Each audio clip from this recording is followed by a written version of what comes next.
absolute wow. The second part of this video will be about these grapes and who it's about, but the first part is just, oh my god, I have to tell you about this wine. Wow. Wow. Wow.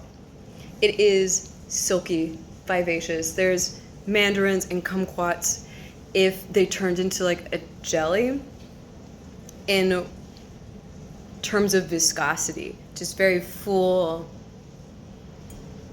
fully expressive, lingers on the tongue and the mouth, beginning and end, just full vroomf and body to it. Holy shit. I don't even like wine. I don't even like white wine. This is so good. You said mandarins and kumquats, and yeah, it's still white wine. I'm still getting used to it, but this is good. So good.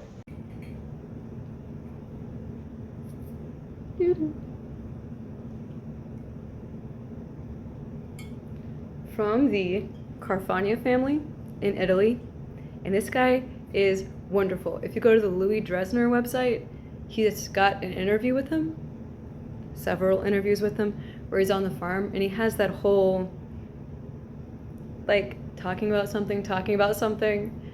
Well, he was talking about, more specifically, the vineyards behind him, and he said that people thought he was crazy to get these vineyards. He has 4 hectares of land, and he smiled whenever he said people thought he was crazy, and it just stretched all the way up to his cheeks. And it reminds me of when my father-in-law smiles, where there's this like slight, I'm gonna do my dream. And it's funny that people think it's crazy because I know what I want to do.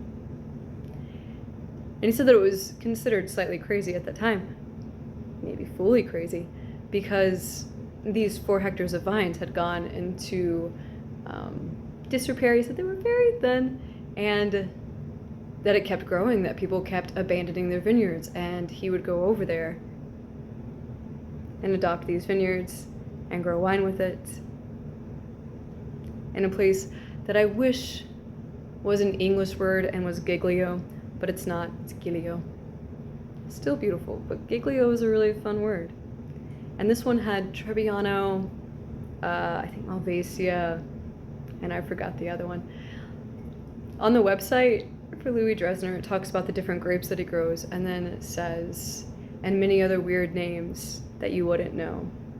So he's going for that field blend, that respecting the land. All over the website, he talks about the passion that you see with the growers, and the passion that's in making the wine.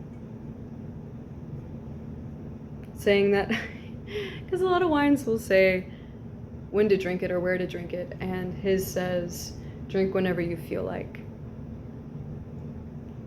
And that it is fermented white grapes with vinification, but no clarification, no filtration, and nothing added.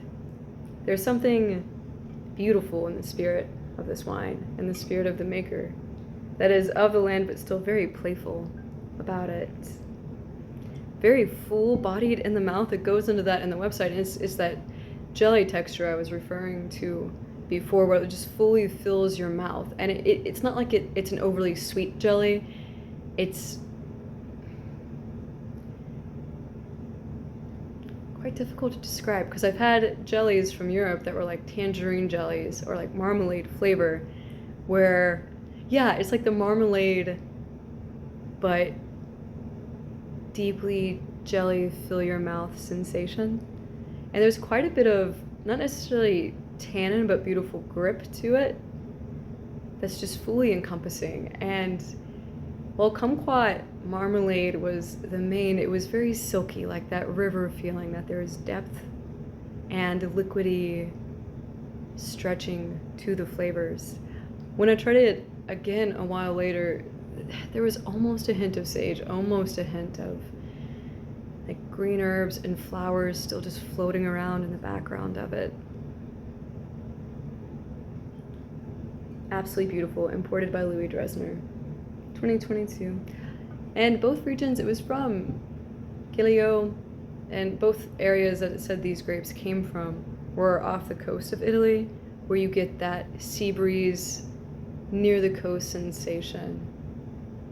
And we're, you know, warmer climate during the day, slightly colder climate at night. So the grapes really develop and flourish and you get their full gusto.